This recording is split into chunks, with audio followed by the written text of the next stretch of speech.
Hello everyone, मी प्रियंका धक्काळ तुमच्या सर्वांचं माझ्या चॅनलमध्ये खूप खूप स्वागत करते आहे.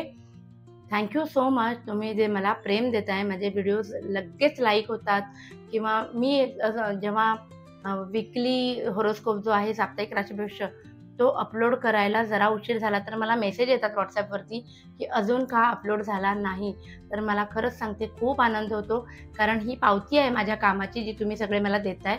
Thank you so much. असंच माझ्यावरती खूप प्रेम करत राहा. मी पण खूप छान छान व्हिडिओज आणत राहीन. बुक ऑफ आन्सर्सची सिरीज सगळ्यांना खूप आवडली होती, त्यामुळे ह्या वेळेला आपण बुक ऑफ आन्सर्स प्रत्येक महिन्याला आपण इन्क्लूड करतोय, कारण त्याच्यातून आपल्याला खूप गायडन्स मिळतो. आपला ॲटिट्यूड कसा असायला हवा एखादी गोष्ट हँडल करताना, ते आपल्याला मार्गदर्शन तिथून मिळतं. सो आपण सुरुवात करणार आहोत या महिन्यामध्ये. तूळ म्हणजे लिब्रा राशीच्या लोकांसाठी कसं असणार आहे आपलं आठवड्याचं राशी भविष्य ते आपण बघणार आहोत. तो टॅरो कार्डने आपण काय काय चेक करणार आहोत. नेहमीप्रमाणे तुमचे रिलेशनशिप, फायनान्सेस, करिअर, बिझनेस आणि हेल्थ हे सगळं आपण कव्हर करणार आहोत. त्याआधी तुम्हाला काय करायचं आहे, 1176 लिहायचं आहे आणि एनर्जीसोबत कनेक्ट व्हायचं आहे. नाही लिहायचं 1176 सोडा, व्हिडिओला डबल क्लिक टॅप करा आणि लाईक करा. त्यांनी सुद्धा आपल्या एनर्जीज एकमेकांसोबत कनेक्ट होणार आहेत. ठीक आहे. आता आपण काय काय पुढे जाणं का व्हिडिओ शेवटपर्यंत का बघायचा, तर एक तर टॅरोने आपण हे सगळं शेअर करणार आहोत. दुसरं तुमच्या गुरूंचा संदेश तुमच्यासाठी काय आहे ते पाहणार आहोत. एंजल्स कार्डमधून आपण जाणून घेणार आहोत की ॲडवाईस काय आहे. टाईम कार्ड्समधून एखादी गोष्ट कधी होईल आणि यस नो टाईपचा तुमचा जो नेहमीचा प्रश्न असतो तो. आणि सगळ्यात शेवटी जसं मी सांगितलं मगाशी, बुक ऑफ आन्सर्स. सो आपण सुरुवात करूया. ऑक्टोबर 2025 हा महिना तूळ राशीच्या लोकांसाठी म्हणजे लिब्रासाठी कसा असणार आहे ते जाणून घेऊया आपण. ओके.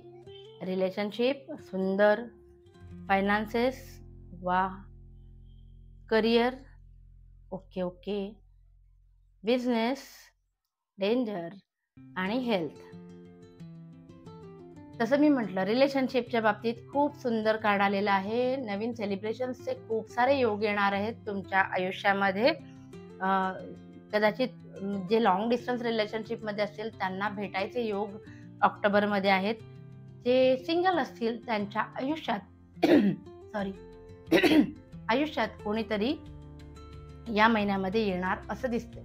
जे ऑलरेडी रिलेशनशिपमध्ये आहेत त्यांच्याकडे स्वतःचं घर वगैरे प्रॉपर्टी विकत घेतले जाण्याची चान्सेस खूप जास्त आहे, ज्याचं सेलिब्रेशन तुम्ही सगळ्यांसोबत कराल असं दिसतंय.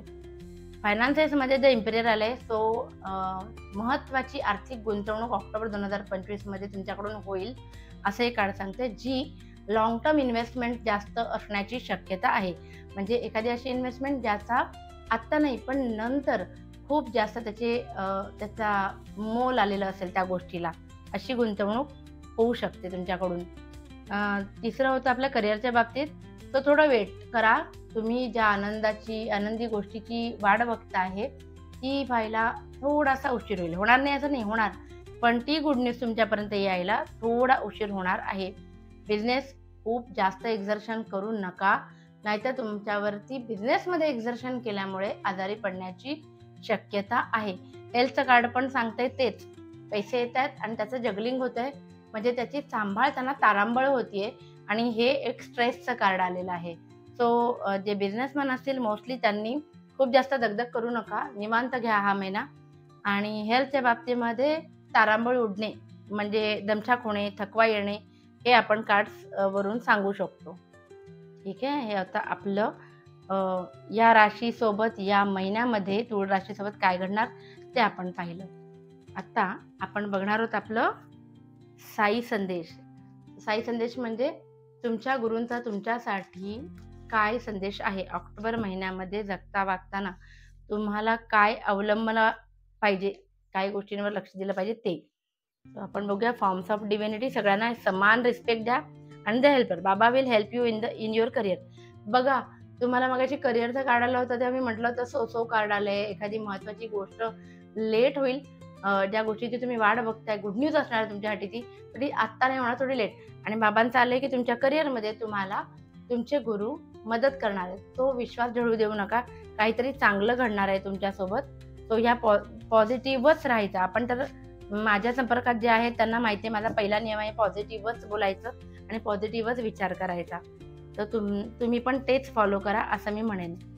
तर आपण बघूया एंजल्सचा तुमच्यासाठी काय ॲडवाईस आहे या महिन्यासाठी. ऑक्टोबर 2025 साठी एंजल्स ॲडवाईस आहे इम्प्रूव्हिंग हेल्थ. बघा मगाशी हेल्थसाठी एक कार्ड आलं होतं की तुमची दमछाक होणार आहे, दगदग होणार, त्यामुळे थकवा येणार आहे. Improving health is important. तो हेल्थकडे दुर्लक्ष करू नका असं आपल्याला एंजल्स सांगतात. नेक्स्ट आहे आपलं टाइम कार्ड्स. म्हणजे एखादी गोष्ट तुमच्यासोबत कधी घडणार आहे असा प्रश्न विचारा, जेही मनात आहे. लग्न कधी होणार आहे, सोलमेट कधी भेटणार आहे, किंवा बाळ कधी होणार आहे, किंवा जॉब कधी लागणार आहे, काही असेल तर विचारा आणि आपण याच्यातनं आपण जाणून घेऊया तुमच्या प्रश्नाचं उत्तर. पहिलंच कार्ड बघूया, अ इयर फ्रॉम नाऊ. 1 वर्षामध्ये, ह्या येणाऱ्या 1 वर्षामध्ये, आजपासून 1 वर्षामध्ये म्हणजे पुढच्या ऑक्टोबर 2026च्या आत तुमच्या मनात जी गोष्ट आहे ती घडणार आहे तुमच्यासोबत असं आलेलं आहे. व्हेरी गुड, कॉंग्रॅच्युलेशन्स, अभिनंदन. आता आपण बघूया, एक प्रश्न असा करा ज्याचं उत्तर येस किंवा नो मध्ये येईल. तुमच्या मनात जोही प्रश्न असेल येस किंवा नो मध्ये विचारा. आपण बघूया, येस होणार आहे तुमच्या मनात जे काही गोष्ट आहे ते. तो चांगली कार्ड्स आलेले आहेत आणि आपल्याला चांगलं ॲडवाईस पण दिलेलं आहे कार्ड्सनी. Good good good, I am happy for you. आता आपण बघूया आपलं most awaited book of answers मधून तुमच्यासाठी काय आहे. बुक ऑफ आन्सर्स मधून आपल्याला काय कळतं, येणाऱ्या काही दिवसांमध्ये ज्या घटना घडणार त्याच्याशी रिलेटेड आपला ॲटिट्यूड कसा असायला हवा ते कळतं. It is uncertain.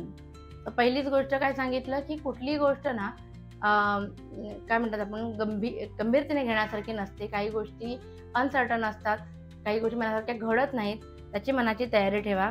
ऑफकोर्स म्हणजे ज्या गोष्टी तुमच्या मनामध्ये आहेत, ज्याला मगाशी आलं होतं येस किंवा मगाशी आलं होतं इयर फ्रॉम नाऊ, त्या घटना घडतीलच. दुसरा तुमच्या मनात जे काय होतं त्याचं उत्तर आले आहे नो. सो ज्या मार्गावरती तुम्हाला वाटते की हे मी करू का, तर त्याचं उत्तर नो आलेलं आहे. त्यानंतर take more time to decide. ही गोष्ट जी आहे ना, जी तुम्ही हाती घेतलेलं तुमचं जे ध्येय आहे त्याच्यावरती ना खूप घाईगुतीने अचानक वगैरे निर्णय घेऊ नका. कोणाच्या सांगण्याने सुद्धा निर्णय घेऊ नका. थोडा वेळ घ्या, आपला वेळ जाऊ दे आणि मग तुम्ही त्याच्यावरती काम करू शकता. Don't get caught up in your emotions. आणि मगाशी पण म्हटलं की कोणाच्या सांगण्यात येऊ नका. इमोशन्सनी कोणताही महत्त्वाचा निर्णय घेऊ नका. लॉजिकल माइंड वापरा, ब्रेन वापरा, बुद्धी वापरा, सतसत विवेक बुद्धी वापरा. मनानं हळवं होऊन कोणताही महत्त्वाचा डिसिजन घेऊ नका. आणि शेवटचं, डू इट अर्ली. लवकरात लवकर करा. ऑन दिस गुड नोट आपण आजचा व्हिडिओ इथेच थांबवतोय.